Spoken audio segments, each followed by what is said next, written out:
Vamos lá, leitura do livro, letra da canção. A letra e a canção. Como fazer letras criativas para a música.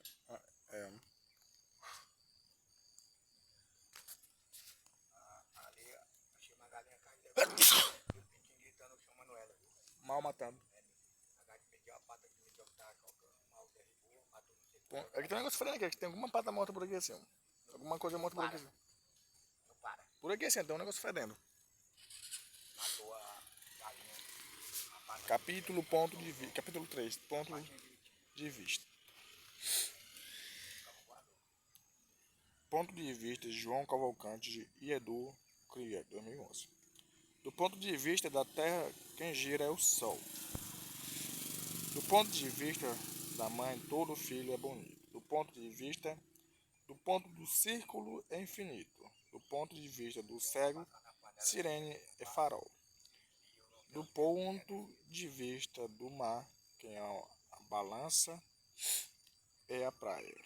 Do ponto de vista da vida, um dia é pouco, guardado do bolso do louco. Há sempre um pedaço de Deus, respeite meus pontos de vista. Quem eu respeito os teus. Às vezes, o ponto de vista tem certa miopia, pois exagera, diferente do que a gente gostaria. Não é preciso ler mente por lente, nem óculos de grau, tampouco que exista somente um ponto de vista igual.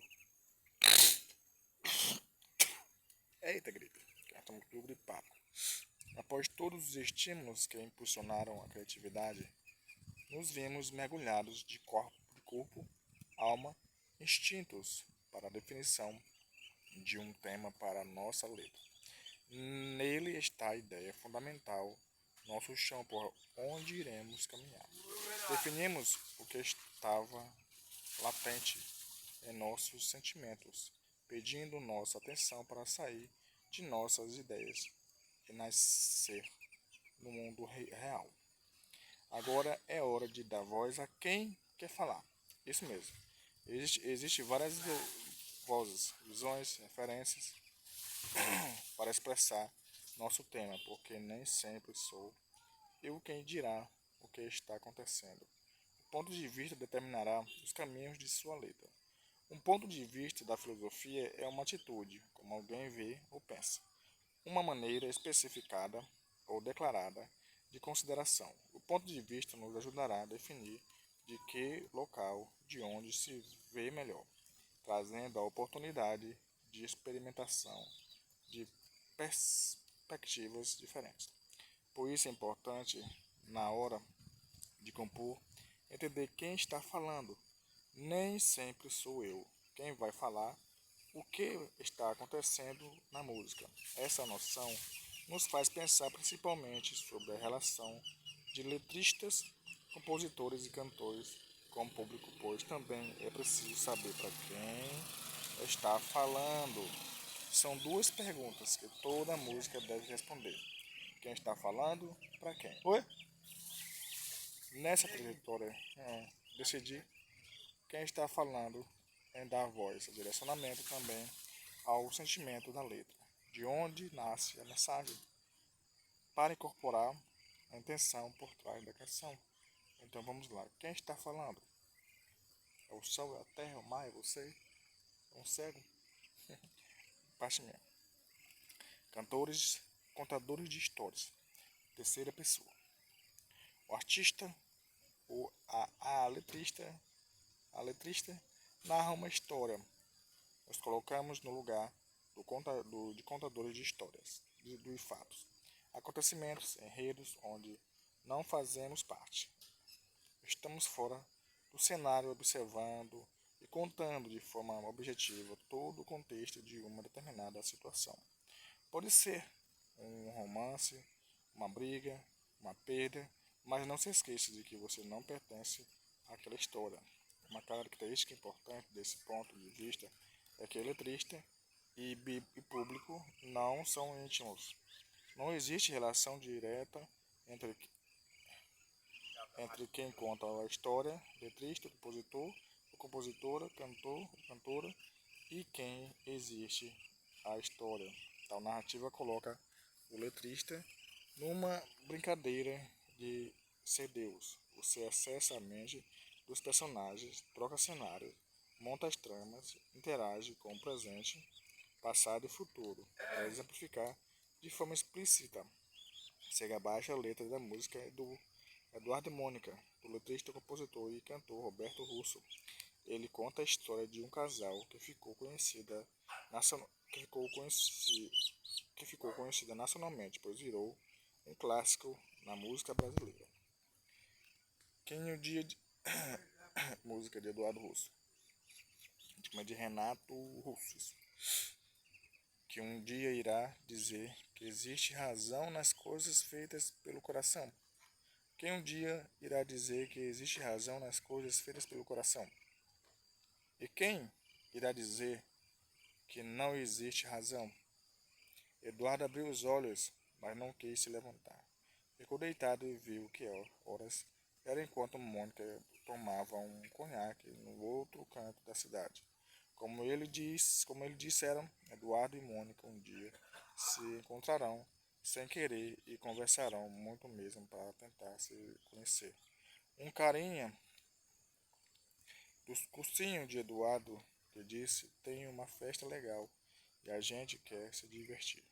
Festa estranha, com gente que é esquisita. Eu não tô legal, não aguento mais birita. E a Mônica riu e quis saber um pouco mais sobre o boizinho que tentava impressionar.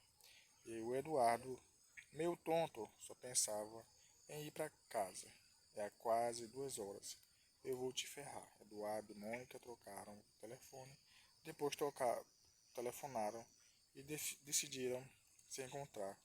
O Eduardo sugeriu uma lanchonete, mas a Mônica queria ver o filme de Godard. Se encontraram então no parque da cidade, a Mônica de moto e o Eduardo de camelo. O Eduardo achou estranho, ou melhor, não comentar. Mas a menina tinha no cabelo. Eduardo e Mônica eram nada parecidos. Ela era de Leão e ele tinha 16. Ela fazia medicina e ele falava alemão. E ele ainda nas aulinhas de inglês. Ele gostava da bandeira e do baú de Van Gogh e dos Mutantes, de Caetano e de Ribaldi. E o Eduardo gostava de novela e jogava futebol de botão com seu avô. Ele falava coisas sobre o Planalto Central, também magia e meditação.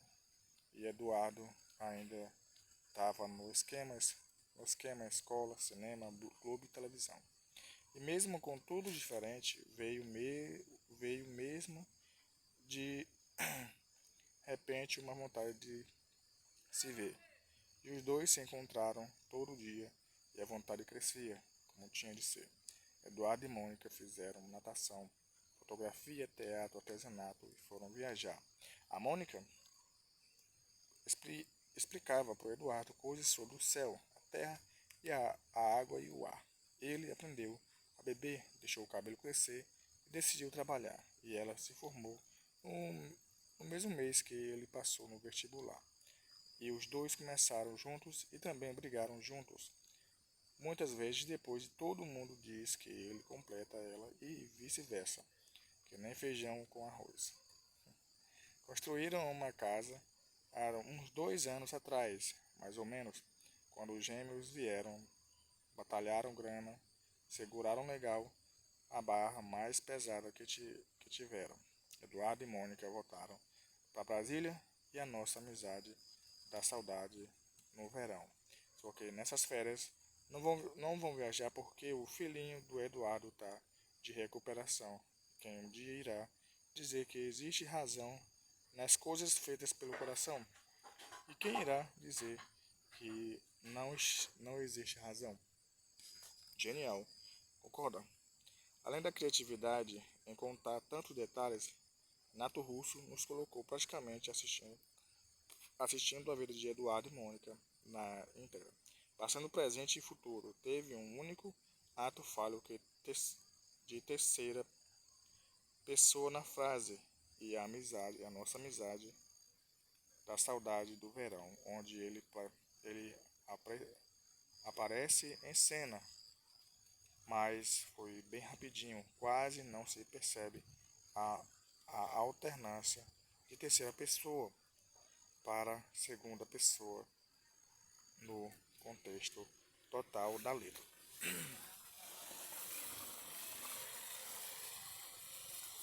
Intimidade com descrição segunda pessoa. Vamos nos aproximar um pouco mais. Nossa câmera sobre a cena. Na segunda pessoa há essa noção de intimidade como uma conversa, mesmo que eu, nós ou nenhum outro pronome de primeira pessoa seja mencionado. Falamos como os fenômenos íntimos do personagem, mas não aparecemos na cena. Pode se assemelhar a um conselho, um ombro amigo.